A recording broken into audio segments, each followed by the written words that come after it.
मुलांना शाळेत धाडा, अन्यथा 1 रुपया दंड भरावा लागेल, हे फरमान होतं छत्रपती शाहू राजांचं.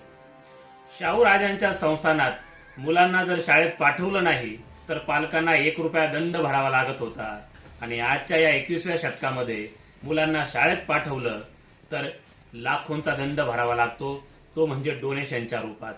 छत्रपती शाहू राजांनी गोरगरिबांच्या, वंचितांच्या मुलांना योग्य वयात योग्य शिक्षण मिळालं पाहिजे, सत्यशोधकीय शिक्षण मिळालं पाहिजे, हा आग्रह धरून त्यांनी मोफत शिक्षण देण्याचं काम केलं. परंतु आज लाखो रुपयांचं डोनेशन भरूनही शिक्षण हे विकत घ्यावं लागतं, ते म्हणजे बाहेरच्या कोचिंग क्लासमधून. छत्रपती शाहू राजांनी गोरगरिबांच्या, वंचितांच्या, शोषितांच्या मुलांना शिक्षण मिळावं म्हणून शिक्षण संस्थांना अर्थसहाय्य केलं होतं.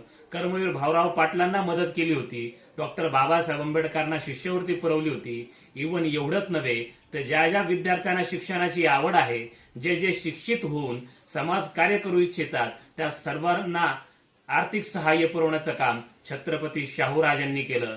परंतु आताची शासन व्यवस्था, ज्या शाळांमधून गोरगरिबांच्या मुलांना शिक्षण मिळतं, त्या शाळांचं विकृत चित्र लोकांसमोर उभं करून त्या शाळा बंद पाडण्याचं काम करते. ही सगळ्यात मोठी शोकांतिका.